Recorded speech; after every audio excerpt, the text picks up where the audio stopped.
Hola a todos, buenos días. Hoy es 26 de diciembre del 2023.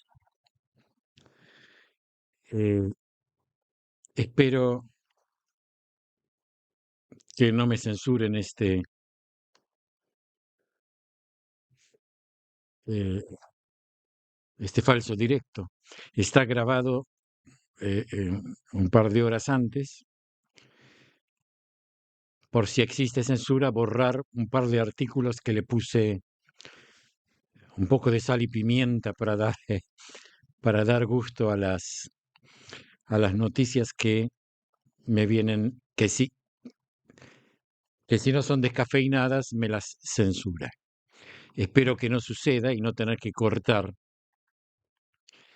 estas noticias, por eso las pongo aquí y no las pongo en el directo de la tarde. Bueno, una vez dicho esto, comenzamos con las noticias.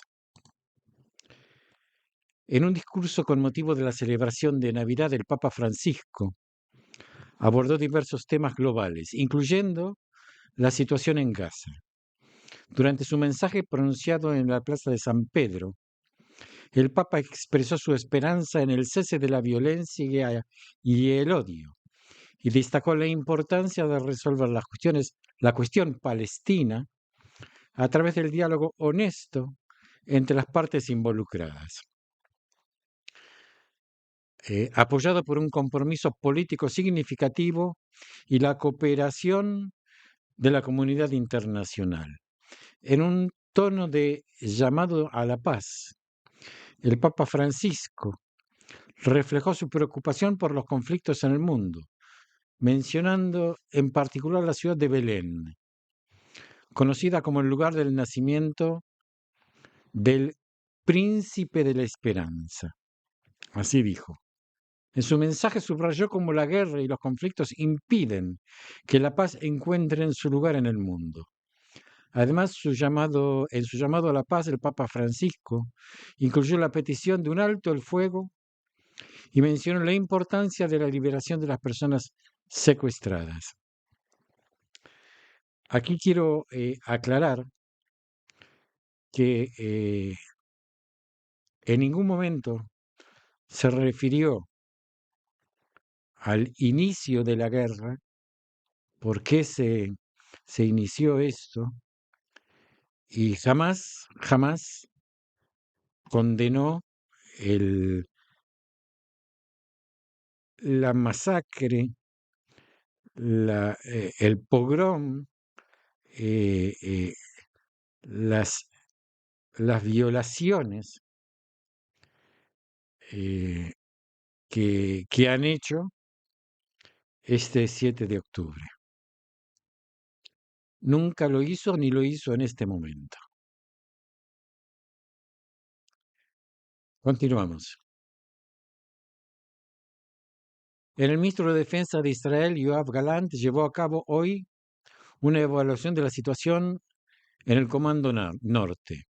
Durante esta evaluación, Galant recibió información detallada sobre las actividades de la división militar en la zona fronteriza, centradas en la defensa del área y las operaciones contra grupos armados. Galant expresó su reconocimiento al comandante del comando y al personal por sus esfuerzos y reafirmó su compromiso de continuar con las operaciones hasta que se restablezca la seguridad en la zona fronteriza y los residentes puedan regresar a sus hogares. Participaron en la evaluación altos mandos militares, incluyendo el director general del Ministerio de Defensa, Eyal Zamir, y el comandante del Comando Norte, general de división, Uri Gordín, entre otros. Galán comentó sobre los recientes eventos en la frontera norte y enfatizó la respuesta de Israel a las acciones de grupos armados en la región. Mencionó que Israel ha respondido con firmeza y ha logrado impactar significativamente en la capacidad de estos grupos. El ministro de Defensa destacó que hay dos posibles caminos para restablecer la normalidad en la zona. Un acuerdo consensuado que beneficia a todas las partes o la creación de una nueva realidad a través de la acción militar. Galán también señaló que los eventos en Gaza son observados atentamente por grupos en otras áreas y afirmó que Israel está preparado para proteger a sus ciudadanos y garantizar su regreso seguro a sus hogares. Finalmente, el ministro de Defensa reflexionó sobre la naturaleza prolongada de estos conflictos y la necesidad de determinación nacional. Reconoció el sacrificio de los soldados y ciudadanos afectados y enfatizó que estos esfuerzos son cruciales para el futuro y la seguridad del Estado de Israel. La Guardia Revolucionaria de Irán informó recientemente sobre la muerte de Reza Mousavi, un comandante de la organización en Siria, en un incidente en Damasco. Aunque algunos medios han atribuido este suceso a Israel, no hay confirmación oficial de esto.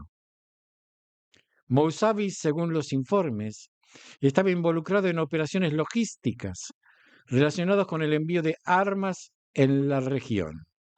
Los medios de comunicaciones oficiales sirias no han proporcionado detalles sobre el incidente, pero la agencia de noticias iraní Tasnim confirmó que ocurrió en el distrito chiita de Sayeda Zainab de la ciudad. Se reporta que además de Mousavi, otros individuos resultaron heridos en el suceso. El fallecimiento de Mousavi se considera significativo dentro de la Guardia Revolucionaria, ya que es el miembro de mayor rango reportado fallecido desde Qasem Soleimán. En respuesta a este suceso, funcionarios iraníes han expresado su postura, indicando que habrá consecuencias para los responsables de la muerte de Mousavi.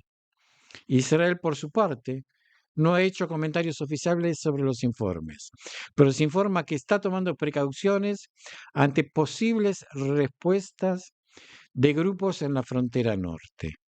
El presidente de Irán, Ibrahim Raisi, expresó su descontento con el suceso, calificándolo como un acto de frustración por parte de Israel y advirtiendo sobre posibles represalias.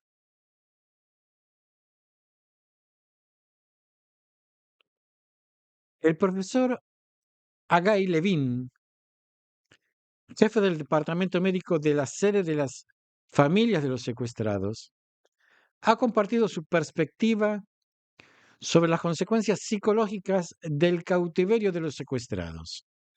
Basándose en conversaciones con individuos previamente capturados y luego liberados, Levin ha destacado los desafíos mentales y emocionales a los que se enfrentan estos individuos. Levin critica la respuesta de organizaciones como la Cruz Roja y la Organización Mundial de la Salud en lo que respecta a la situación de los secuestrados.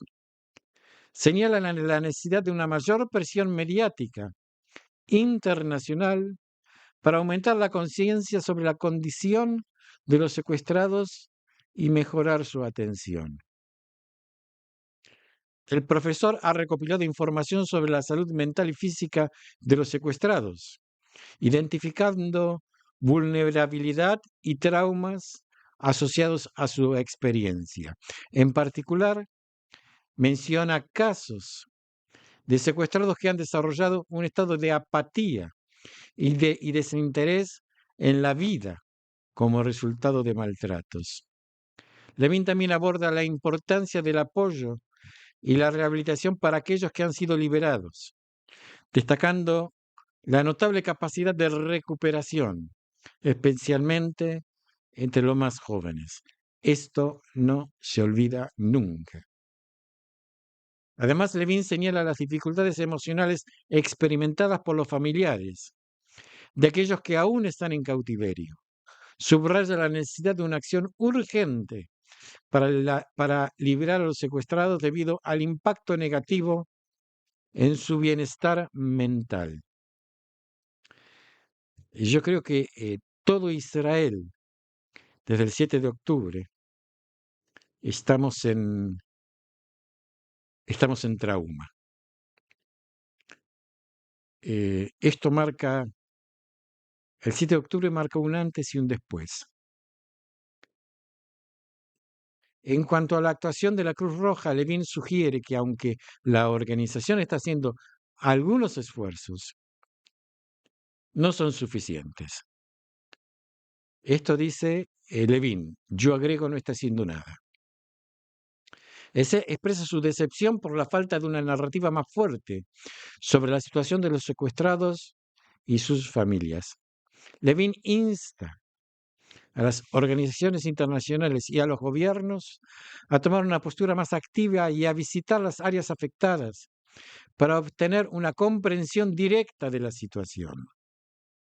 Además, enfatiza la importancia de informar y documentar adecuadamente la situación de los secuestrados para generar conciencia y acción a nivel internacional. Finalmente, Levin critica la indiferencia de los medios internacionales y la falta de atención a este tema crítico. Subraya la necesidad de que el gobierno israelí intensifique sus esfuerzos diplomáticos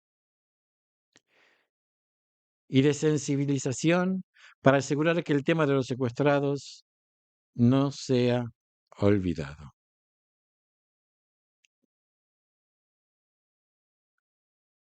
Ahora sí vamos a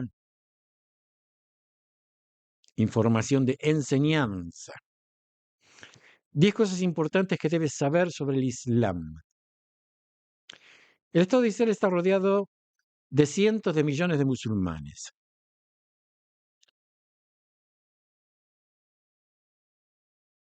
Vamos a ver cuáles son las 10 cosas que necesitas saber sobre el Islam. 1. Algunos números. El Islam es la segunda religión más grande del mundo. Tiene 1.800 millones de creyentes, lo que representa aproximadamente una cuarta parte de la humanidad. Por ejemplo, por cada judío hay 120 musulmanes. Dado que tiene la mayor tasa de crecimiento, se espera que el Islam alcance el tamaño del cristianismo, 2.400 millones, en el año 2050 y lo supere. 2. La redención. La palabra Islam significa sumisión. ¿Y sumisión a quién?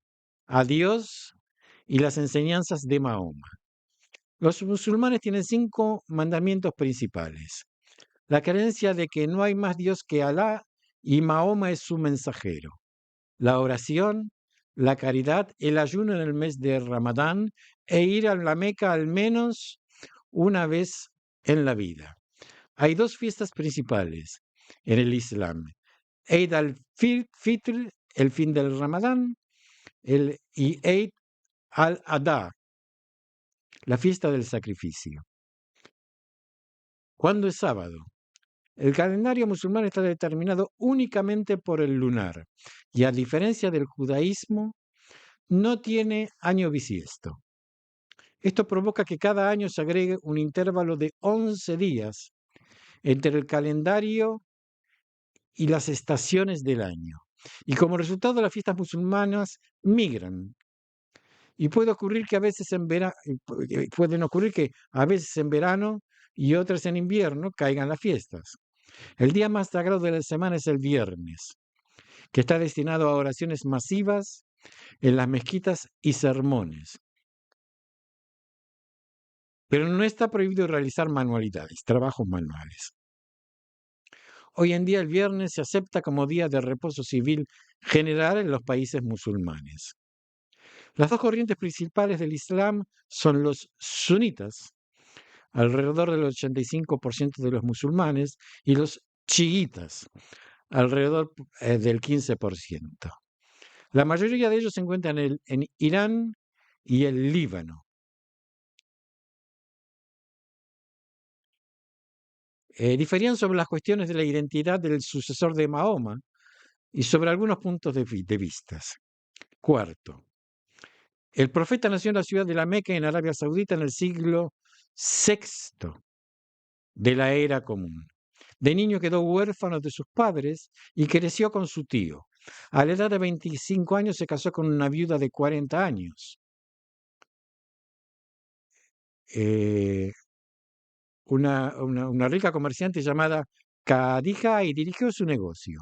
Según el Corán, Mahoma fue a estar solo al desierto y allí en una cueva se le apareció el ángel Gabriel y le dio su misión. Desde allí inició una campaña de influencia y control sobre los paganos de la península arábica, utilizando todos los medios, incluido el poder de la espada.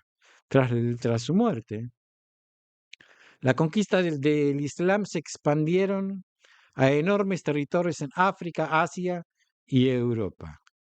Mahoma no se veía a sí mismo como el fundador de una nueva religión, sino más bien como la continuación de las tradiciones de profecía que comenzó con Adán y continuó a través de Abraham, Moisés y Jesús, todos los cuales eran considerados profetas a sus ojos. Según el Corán, Mahoma es el único de los profetas y sus palabras son la última palabra y decisiva. Quinto, el modelo de la vida de Mahoma se considera un modelo y un ejemplo a seguir para el modo de vida de un musulmán creyente. Pero hay que recordar que se trata de un hombre que liberó decenas de guerras y batallas sangrientas, utilizando una gran crueldad hacia sus oponentes. Entre los que recibieron el consuelo de su brazo se encontró los Banu Corita, una tribu sacerdotal judía que fue conquistada por él. Los cientos de hombres fueron masacrados sistemáticamente a los ojos de Mahoma y arrojados a un pozo, y las mujeres y los niños fueron llevados a la explotación sexual y la esclavitud. Más tarde también masacró a los judíos de Kiber y tomó a Tzafia, la esposa de 17 años de uno de los líderes de los judíos asesinados. La violó y la convirtió en su esposa. A lo largo de su vida, Mahoma tuvo 13 esposas, la más joven de las cuales fue Aisha, de 9 años, con quien Mahoma se casó cuando tenía 52 años. El camino de la espada y la sangre de Mahoma fue resumido por Sadak al-Ali, el ayatollah responsable de entrenar a los oficiales de la Guardia Revolucionaria iraní, de la siguiente manera: aquellos que se oponen al asesinato no tienen lugar en el Islam. Nuestro profeta asesinó con sus propias manos benditas.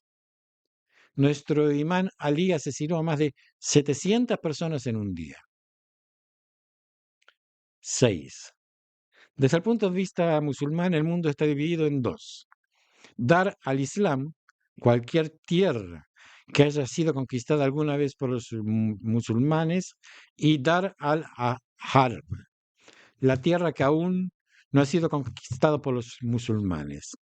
En la visión del Islam, cuando los musulmanes terminen de conquistar el mundo entero, llegará la paz tan esperada y el mundo se llamará Dar al-Salam, la casa de la paz.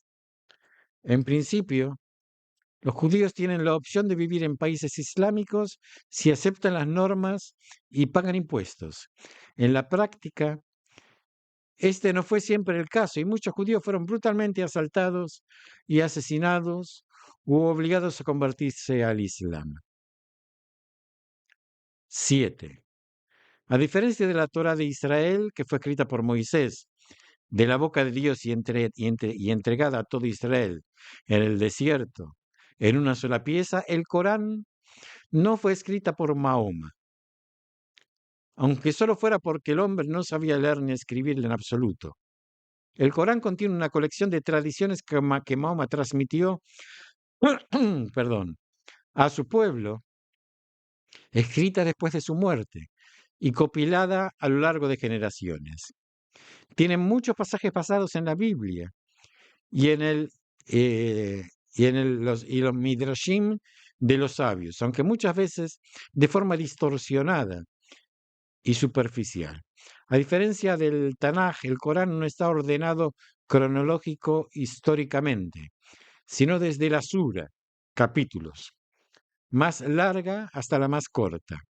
Junto al Corán están el Hadith y la Sira, que es una especie de Torah oral que incluye leyes e historias sobre la vida de Mahoma. 8. El Corán habla del pueblo de Israel que salió de Egipto con la ayuda de Dios y entró en la tierra de Canaán.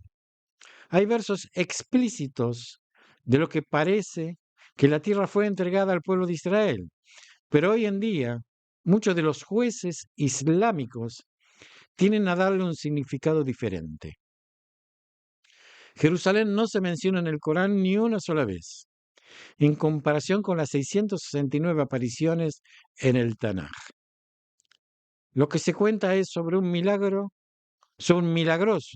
viaje nocturno que Mahoma realiza hasta la mezquita extrema, identificada como Al-Aqsa, y desde allí asciende al cielo, al séptimo cielo, acompañado del ángel Gabriel, y recibe la mitzvah de la oración.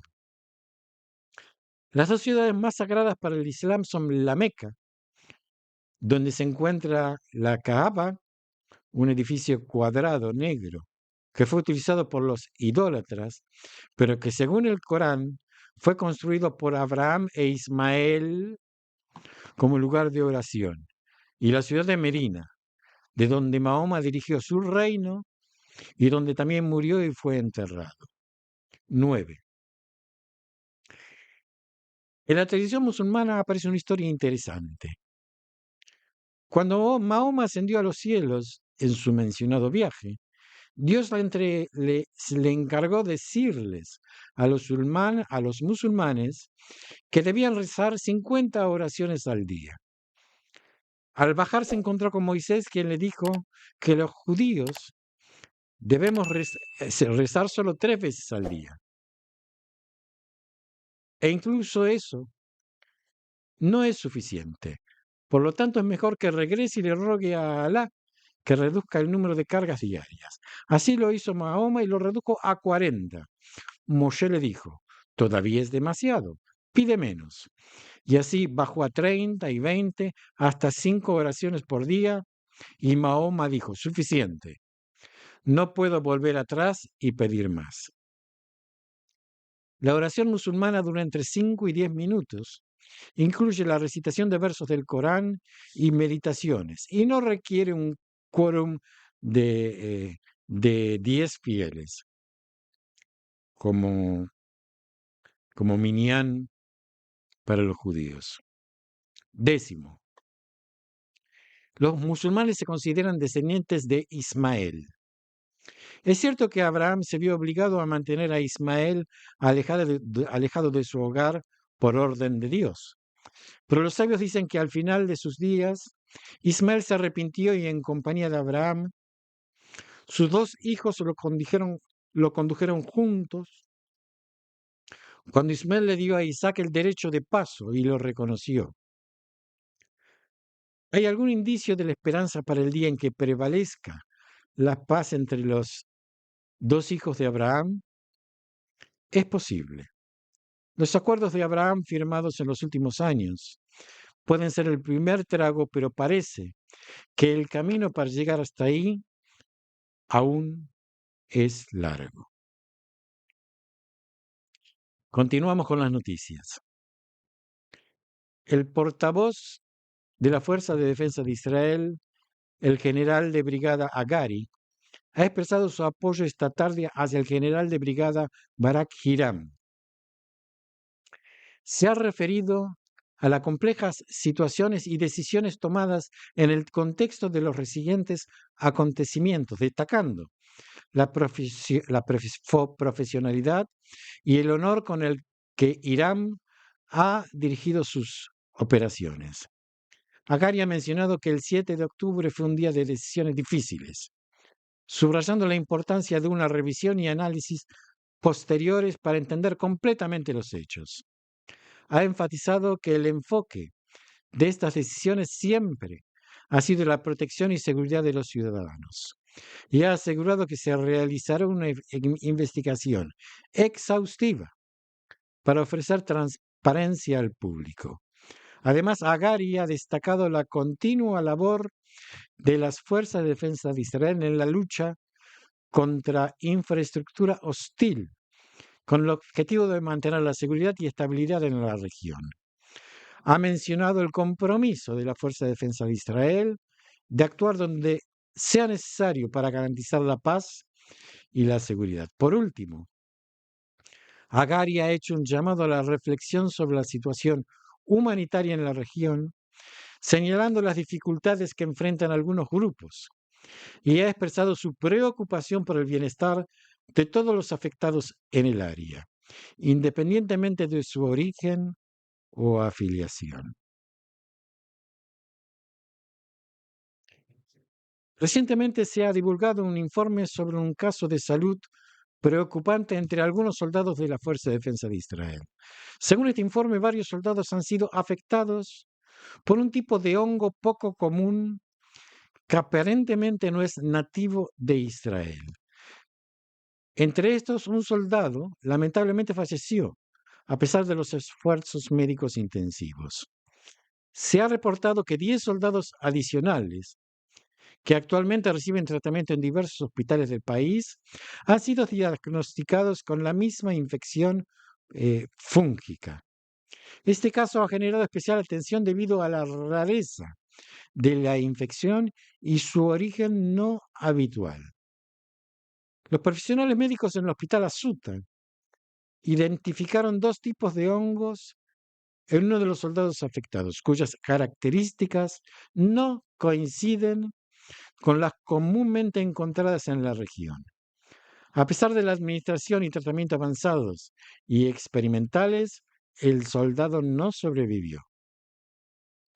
Este incidente ha suscitado preocupación sobre los riesgos adicionales que enfrentan los soldados heridos en combate, especialmente en relación con posibles infecciones en sus heridos. En respuesta a esta situación, la Asociación de Enfermedades Infecciosas ha anunciado que realizará una reunión de emergencia para discutir medidas preventivas y estratégicas para resolver la salud de los soldados y evitar futuras infecciones similares. Esto es realmente raro. En una reciente reunión del Comité Ejecutivo de la OLP, presidida por Abu Mazen en Ramallah, se abordaron temas relacionados con la situación actual en Cisjordania y en la Franja de Gaza. Esta reunión se llevó a cabo en un contexto de tensiones crecientes en la región, según informes de agencias de noticias. Al concluir la reunión, el Comité Ejecutivo de la OLP emitió una declaración expresando su preocupación por las recientes dinámicas en la zona y reafirmando su oposición a lo que consideran desplazamientos forzados de la población palestina. En el comunicado también se mencionó la importancia de mantener una coordinación política unificada para enfrentar los desafíos actuales. Además, el Comité Ejecutivo rechazó la idea de establecer un gobierno palestino que no esté vinculado con la OLP para gestionar la autoridad palestina y la Franja de Gaza, subrayando su compromiso con la unidad política y administrativa. Los líderes palestinos anunciaron la formación de un comité de seguimiento con el objetivo de proteger los intereses del pueblo palestino y sus derechos. Este comité se enfocará en monitorear y responder a situaciones que puedan afectar estos derechos. Finalmente, el Comité Ejecutivo de la OLP expresó su preocupación por lo que consideran medidas severas aplicadas a los prisioneros en la región. apelando al respeto de los derechos humanos y normativas internacionales en estas circunstancias. Ciudadanos de diversas regiones del país reportaron interrupciones en el suministro eléctrico alrededor de las 11 de la noche, afectando áreas del norte, sur y centro. Estos cortes, que duraron varios minutos, generaron preocupación entre los habitantes. Tras el incidente, el servicio eléctrico se restableció en su mayoría, aunque algunos clientes continuaron experimentando problemas ante la especulación de que podía tratarse de un ciberataque. La compañía eléctrica aclaró la situación. Según su declaración, la interrupción no fueron el resultado de un ciberataque, sino de una falla en la actividad de dos unidades de producción de energía. Esta falla ocasionó cortes en distintas zonas, pero se activaron unidades de producción alternativas para solucionar el problema. Meir Spiegler, director general de la compañía eléctrica, explicó que la causa de los cortes se debió al colapso de dos unidades de producción, una en la estación de Rabin y otra en Eshkol. Afirmó que la causa exacta de estas fallas aún se están investigando. Inicialmente, alrededor de 150.000 personas se vieron afectadas por la falta de suministro, pero la electricidad fue restablecida para la mayoría de ellos. Al momento de su declaración, aproximadamente 20.000 clientes aún se encontraban sin servicio. Quiero aclarar, a mí no se me cortó la luz, pero esto es sumamente extraño, sumamente extraño. Ayer por la tarde, lo que sí me di cuenta es que había como parpadeos, como que se corta y no se corta, se corta y no se corta. Y vuelvo a repetir, esto es sumamente extraño aquí en Israel. Normalmente no hay cortes de luz. Continuamos. El primer ministro Netanyahu publicó un artículo en The Wall Street Journal enfocándose en su visión para el futuro de la región en el contexto de los acontecimientos que estamos teniendo.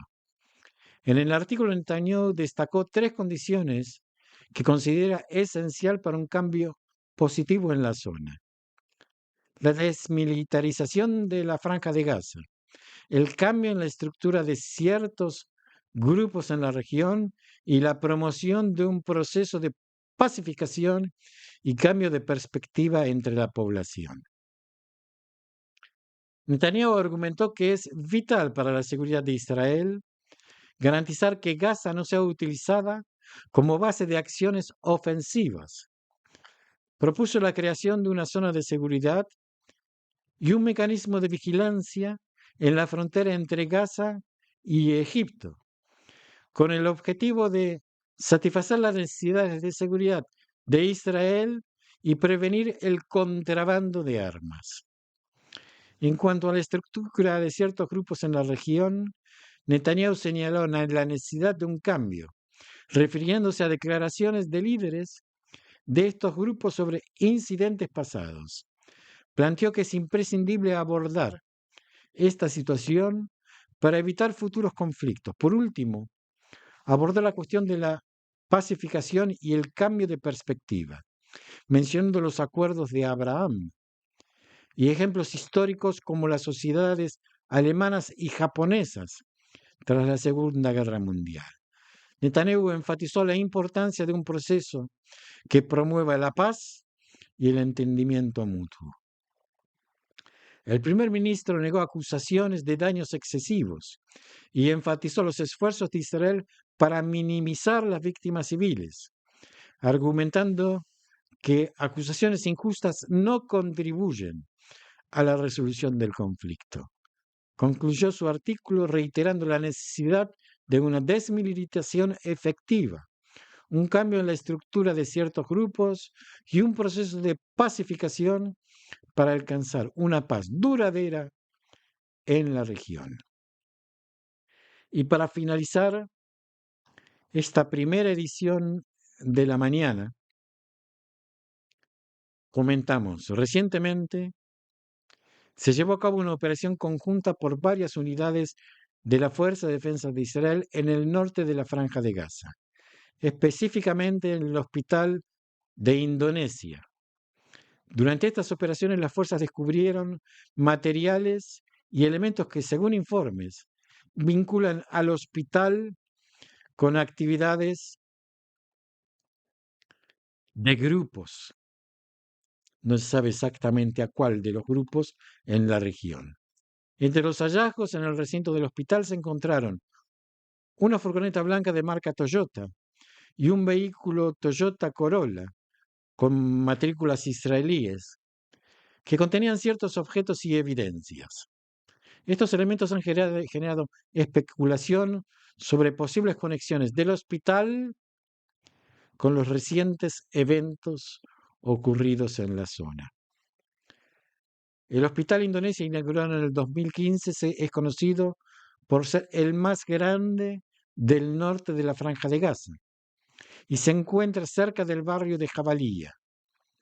Ha sido mencionado en informes como un lugar donde, bajo la apariencia de la atención médica a ciudadanos, se han llevado a actividades relacionadas con grupos hostiles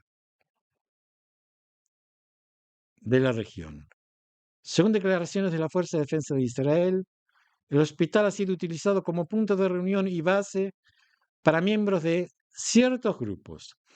Además, se menciona la existencia de una infraestructura subterránea cerca del hospital, incluyendo túneles que han sido utilizados en diversas operaciones. Las Fuerzas de Defensa de Israel han expresado que estas actividades en y alrededor del hospital representan un desafío no solo para la operación del hospital en sí, sino también para su capacidad de brindar atención médica a los residentes de las zonas afectados por eventos que están ocurriendo en la actualidad. Bueno, y esto ha sido todo por ahora, y espero nos veamos en la segunda edición a partir de las 8 de la noche. Shalom a todos y nos seguimos viendo si Dios